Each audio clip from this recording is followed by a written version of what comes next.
lies. Look me in the face, tell me that you love me, even if it's fake. Everyone, welcome back to my channel commerce with Anjali Talwar. आज हम अपना micro economics का last chapter जो कि है forms of market 12th chapter start करेंगे, right. तो आज हम जो करने वाले हैं वो है कंसेप्ट ऑफ मार्केट और परफेक्ट कंपटीशन मार्केट। वैसे तो हमारे पास और भी टाइप्स के मार्केट होते हैं, लेकिन हमारे सिलेबस में सिर्फ यही मार्केट्स हैं 4: perfect competition, monopoly, monopolistic and oligopoly, ठीक है। और लास्ट में इनका है डिफरेंस कि किस तरीके से हम इनको डिफ्रेंशिएट करते हैं, राइट। तो आज की क्लास में perfect competition plus concept of market कर लेंगे, फिर एक क्लास में मोनोपोली और मोनोपोलिस्टिक कंपटीशन कंप्लीट हो जाएगा, और लास्ट क्लास में ओलिगोपोली और बेसिस कंप्लीट मतलब डिफरेंशिएट कंप्लीट हो जाएगा, ठीक है। So let's start our today's topic with concept of market. Market होता क्या है, देखो बहुत सिंपल सी बात है। कहता पहले के टाइम पर अगर मैं ट्रेडिशनल पॉइंट ऑफ व्यू की बात करूं तो किसी जियोग्राफिकल एरिया को मार्केट कहा जाता था। फॉर एग्जांपल हम एरिया लाइक दिल्ली मार्केट हम नाम लेते हैं साथ में जियोग्राफिकल एरिया, राइट। लेकिन अब जो है ऑनलाइन मार्केट ज़्यादा सीन चल रहा है, तो ऑनलाइन मार्केट कोई जियोग्राफिकल प्लेस तो है नहीं, तो इसीलिए मार्केट का मतलब अब चेंज हो गया। कैसे? मार्केट का मतलब जब सेल परचेज हो रही है तो उस ट्रांजेक्शन को मार्केट का नाम दे दिया, उस अरेंजमेंट को हमने क्या किया, मार्केट का नाम दे दिया। सो कंसेप्ट ऑफ मार्केट क्या कहता है, कहता ऑर्डिनरली एक इंडिविजुअल के लिए शॉपिंग कॉम्प्लेक्स को हम मार्केट कहते हैं, लेकिन इकोनॉमिक्स के लिए ये सही नहीं है, इकोनॉमिक्स स्टूडेंट के लिए, क्योंकि मार्केट को एक स्पेशल मीनिंग दिया गया है। कोई जियोग्राफिकल एरिया की बात नहीं करता जहाँ पे गुड्स को सेल परचेज किया जाता है। इसमें सारे सिस्टम या अरेंजमेंट आ जाएंगे जिसमें बायर्स एंड सेलर्स एक दूसरे के कॉन्टैक्ट में आते हैं और अपनी जो है ट्रांजेक्शन्स करते हैं, चाहे वो मेल के थ्रू हो, टेलीफोनिक कम्युनिकेशन हो, ठीक है, जिसमें बायर और सेलर आपस में बात करेंगे और अपनी जो है जो भी गुड्स की सेल परचेज है उस ट्रांजेक्शन को कंप्लीट करेंगे, ठीक है। तो वो चीज़, सो कंसेप्ट ऑफ मार्केट का मतलब क्या, वो सारी सिस्टम या अरेंजमेंट जिससे बायर और सेलर जो है कांटेक्ट में आते हैं, आपस में सेल परचेज की ट्रांजैक्शन करते हैं। इससे कोई भी स्पेसिफिक जियोग्राफिकल एरिया को हम मार्केट नहीं कहते। ये बात समझ आई? इजी। तो मैंने अभी आपको ये बताया था कि हमें 4 टाइप्स की मार्केट करनी है: perfect competition, monopoly, monopolistic, oligopoly, ठीक है। स्टार्टिंग से समझते चलेंगे। तो आज जो हमने कंप्लीट करनी है वो है परफेक्ट कंपटीशन। पहली बात तो ये समझ लो, परफेक्ट कंपटीशन प्रैक्टिकली एग्जिस्ट नहीं करती, तो कंफ्यूज होने की जरूरत नहीं। आप कहोगे मैम ऐसे कब होता है? नहीं होता भाई, प्रैक्टिकली एग्जिस्ट नहीं करती। ये जस्ट एक कंसेप्ट बना रखा है कि इस टाइप की अगर मार्केट हो तो उसको हम परफेक्ट कंपटीशन का नाम देंगे, ठीक है। सो परफेक्ट कंपटीशन क्या होती है, इसकी मेन बात क्या है, देखो परफेक्ट कंपटीशन वो मार्केट है जिसमें लार्ज नंबर ऑफ क्या है, large number of sellers and large number of buyers जो है इन्वॉल्व होते हैं। सेम चीज होती है, कोई भी इंडिविजुअल बायर या सेलर का कोई कंट्रोल नहीं होता प्राइस पे, प्रोडक्ट होमोजीनियस होता है, सेम चीज होती है, तो जो प्राइस है वो मार्केट डिमांड एंड सप्लाई के अकॉर्डिंग ही डिसाइड होता है। बात समझ आई? ये मुझे लगता है मैंने आपको पहले भी करवाया है कॉस्ट वाले चैप्टर में, शायद जब हमने कॉस्ट कर्व्स की थी, पता नहीं रिवेन्यू कर्व की थी उस टाइम पे, आई थिंक रिवेन्यू में मैंने आपको ये करवाया है, right. So perfect competition is a form of market जहाँ पे बहुत सारे बायर्स होते हैं किसी चीज़ के, बहुत सारे सेलर्स होते हैं कमोडिटी के, लेकिन जो प्रोडक्ट होता है बिल्कुल होमोजीनियस, बिल्कुल सेम होता है। इसीलिए जो उसका प्राइस है वो कोई सिंगल सेलर या सिंगल बायर इन्फ्लुएंस नहीं करता।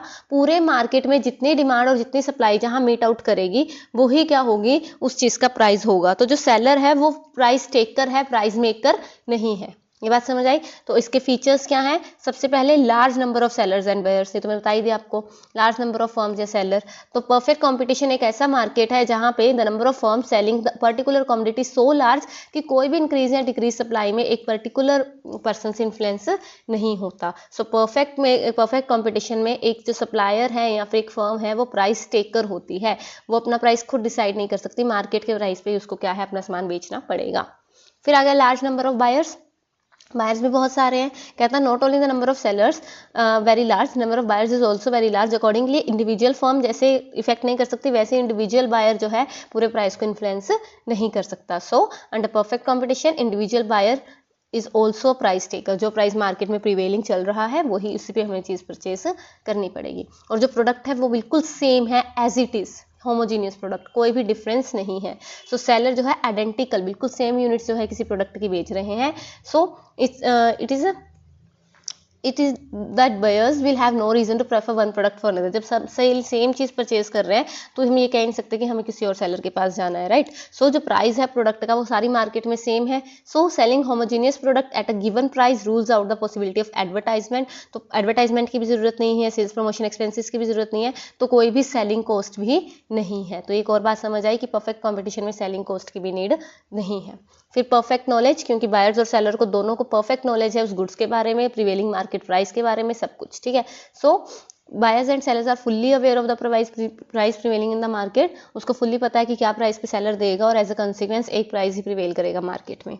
फिर आता है फ्री एंट्री एंड एग्जिट, इसको थोड़ा ध्यान से समझना, इसकी वजह से एक और पॉइंट आएगा। फिर फ्री एंट्री एंड एग्जिट का मतलब क्या है, यहाँ पे कोई भी रिस्ट्रिक्शंस नहीं है कि कोई भी पर्सन, कोई भी नया सेलर आके अपनी दुकान लगा भी सकता है, मतलब अपना जो है सेलर स्टार्ट कर भी दे सकता है बिजनेस, और जो एग्जिस्टिंग बिजनेस है वो बंद भी हो सकता है अपनी मर्जी से। कोई भी लीगल रिस्ट्रिक्शंस नहीं है ऑन एंट्री एंड एग्जिट, ठीक है। उसके बाद इंडिपेंडेंट डिसीजन मेकिंग है, फ्रीडम फ्रॉम चेक्स, ऑब्वियस सी बात है, कहता कोई एग्रीमेंट तो है नहीं सेलर्स के बीच में कि आपने ये करना मैं ये करूंगा, तो वो कोई भी डिसीजन खुद ले सकते हैं, दूसरे की टेंशन लेने की जरूरत नहीं है। फिर परफेक्ट मोबिलिटी, मोबिलिटी क्या होता है, एक जगह से दूसरी जगह, तो हम एज्यूम करके चलते हैं कि जो फैक्टर ऑफ प्रोडक्शन है सेलर के वो क्या है, परफेक्ट मोबाइल है, मतलब जो फैक्टर है मूव कर सकते हैं उस इंडस्ट्री से जो उनको हाईएस्ट रेम्युनरेशन देगी, है ना, और कोई एक्स्ट्रा ट्रांसपोर्टेशन कॉस्ट नहीं है। कहता वन प्रिवाइज प्रिवेल करेंगे तो ऑब्वियस सी बात है, हम ये एज्यूम करके चलेंगे कि कोई भी एक्स्ट्रा कॉस्ट, कोई भी ट्रांसपोर्ट कॉस्ट वगैरह नहीं है, ठीक है। तो ये क्या है, जस्ट एजम्पशंस है, ज़्यादा कुछ नहीं है। इसमें आपको जो बेसिकली याद रखना है वो क्या है, परफेक्ट कंपटीशन एक ऐसी मार्केट है जहाँ में बहुत सारे सेलर्स हैं, बहुत सारे बायर्स हैं, सबके पास होमोजीनियस प्रोडक्ट है, परफेक्ट नॉलेज है, फ्री एंट्री एग्जिट है, डिसीजन मेकिंग इंडिपेंडेंट है, मोबिलिटी भी है, और कोई भी एक्स्ट्रा कॉस्ट या सेलिंग कॉस्ट या ट्रांसपोर्ट कॉस्ट नहीं है। ये एज्यूम करना, मैंने आपको पहले ही बता दिया कि प्रैक्टिकली प्रिवेल नहीं करती, तो आपको जैसे रेक्टिफिकेशन है और कुछ नहीं है, ठीक है। ये समझ आया, तो परफेक्ट कंपटीशन का मीनिंग तो आपको समझ आया, उसके फीचर्स समझ आए। उसके बाद है ये जो इंपॉर्टेंट जहाँ से क्वेश्चन बनता है वो है इसके कंक्लूजन, 3 वाइटल कंक्लूजन इससे क्या निकल के आते हैं कि जो फर्म है परफेक्ट कंपटीशन में प्राइस टेकर है, प्राइस मेकर नहीं है। ये तो मैंने आपको भी बताया कि परफेक्ट कंपटीशन में इतने सारे फर्म्स होते हैं जो सेम प्रोडक्ट बना रहे हैं, तो कोई भी इंडिविजुअल फर्म जो है वो जो है प्राइस को इफेक्ट नहीं कर सकती। प्राइस जितनी भी डिमांड है, जितनी सप्लाई है, जहाँ वो मीट आउट करेगी वही प्राइस डिसाइड होएगा, कोई भी सिंगल सेलर बायर उसको इफेक्ट नहीं कर सकता। ये बात समझ आई। So price is fixed by the forces of market demand and market supply, वो प्राइस है जो सारी फर्म्स इंडस्ट्री में उस आउटपुट को बेचेंगी उसी प्राइस पे बेचेंगी। इसके रीजंस क्या है, क्योंकि बहुत सारी फर्म है, अगर एक प्राइस को चेंज करेगा भी तो उससे जो है उसी का नुकसान होगा, दूसरे का नहीं होगा। प्रोडक्ट बिल्कुल सेम है, तो ये तो है नहीं कि हम प्रोडक्ट की क्वालिटी बढ़ा रहे हैं तो हमें भी ज़्यादा प्राइस लेना चाहिए, ऐसा तो कुछ है नहीं। और अगर लो कर देते हैं प्राइस, देखो बढ़ाएंगे तो ऑब्वियस ही बात है हमारे कस्टमर चले जाएंगे, और लो करेंगे तो हमारा ही लॉस है। जब बाकी उतने प्राइस पे वो चीज़ सेल कर सकते हैं तो हम क्यों नहीं कर सकते, है ना। सो अंडर परफेक्ट कंपटीशन ये पॉसिबल ही नहीं है कि इंडिविजुअल फर्म प्राइस को प्रोडक्ट के चेंज कर सके, सिंपली प्राइस टेकर है, प्राइस मेकर नहीं है। इजी, पहला कंक्लूजन समझ आया। सेकंड है डिमांड कर्व। अब जो डिमांड कर्व बनेगी इसमें, डिमांड कर्व फर्म की वो परफेक्टली इलास्टिक होगी, तो मैंने आपको शायद पहले करवाया जितना मुझे याद है रिवेन्यू वाले में, तो जिसका इतना प्राइस होगा परफेक्टली होगा, क्योंकि अगर थोड़ा सा प्राइस भी कम किया तो इसकी जो है डिमांड बहुत ज़्यादा बढ़ सकती है, क्योंकि बहुत लोग इसको अफोर्ड कर पाएंगे, और अगर ये बढ़ जाएगी, प्राइस बढ़ जाएगा तो बहुत ज़्यादा प्राइस इन्फिनिटी तक गिर भी सकती है। तो परफेक्ट क्या है, इलास्टिक है, क्योंकि इसी प्राइस पे, एक सिंगल प्राइस पे हम जो है जितना भी प्रोडक्ट बेच सकते हैं सेलर, समझ आया। तो इसलिए डिमांड का भी इसकी परफेक्टली इलास्टिक है। और जो लास्ट जो इंपॉर्टेंट है वो क्या, जब मैंने आपको बताया था ना फ्री एंट्री एंड एग्जिट, यहाँ काम आएगा।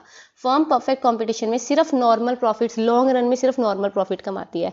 नॉर्मल प्रॉफिट मतलब जहाँ पे रिवेन्यू कॉस्ट के इक्वल है, ठीक है, लॉन्ग रन की बात हो रही है। क्यों, क्योंकि देखो अगर रिवेन्यू कॉस्ट से ज़्यादा है तो हम सुपर नॉर्मल प्रॉफिट कमा रहे हैं, सुपर नॉर्मल मतलब बहुत ज़्यादा प्रॉफिट कमा रहे हैं, तो उस टाइम जो है बाकी बिजनेस अट्रैक्ट होंगे। अच्छा फ्री एंट्री है और बिजनेस आ गए तो ऑब्वियस सी बात है हमारी जो है डिमांड, सप्लाई बढ़ गई, प्राइस कम हो जाएगा, तो ऑब्वियस सी बात है उसकी वजह से क्या हो जाएगा, रिवेन्यू कम हो जाएगा। और अगर हम लॉस कमा रहे हैं, लॉस से क्या होगा, कुछ एग्जिस्टिंग फर्म्स चली जाएंगी मार्केट से बाहर, फर्म्स चली गई तो हमारा लॉस खत्म हो गया। ये बात समझ आई। So this is owing to the fact that there is a freedom of entry and exit for the firm under perfect competition। तो जो एक्स्ट्रा नॉर्मल प्रॉफिट होगा तो न्यू फर्म्स आ जाएंगी, जिससे मार्केट सप्लाई इंक्रीज हो जाएगी और मार्केट प्राइस कम हो जाएगा, तो ऑब्वियसली जो है प्रॉफिट खत्म हो गया और extra normal profits wipe out हो जाएंगे। और अगर लॉसेज हो रहे हैं तो कुछ जो है फर्म्स वो इंडस्ट्री छोड़ के चली जाएंगी, जिससे सप्लाई कम हो जाएगी और मार्केट प्राइस बढ़ जाएगी, तो फिर से जो है लॉसेज खत्म हो जाएंगे। ठीक है, तो ये क्या था, हमारा परफेक्ट कंपटीशन का पूरा टॉपिक था। इसको कीजिए, मिलते हैं नेक्स्ट क्लास में, मोनोपोली और मोनोपोलिस्टिक करेंगे, और ये इंपॉर्टेंट है, कर लेना। ठीक है, थैंक यू सो मच।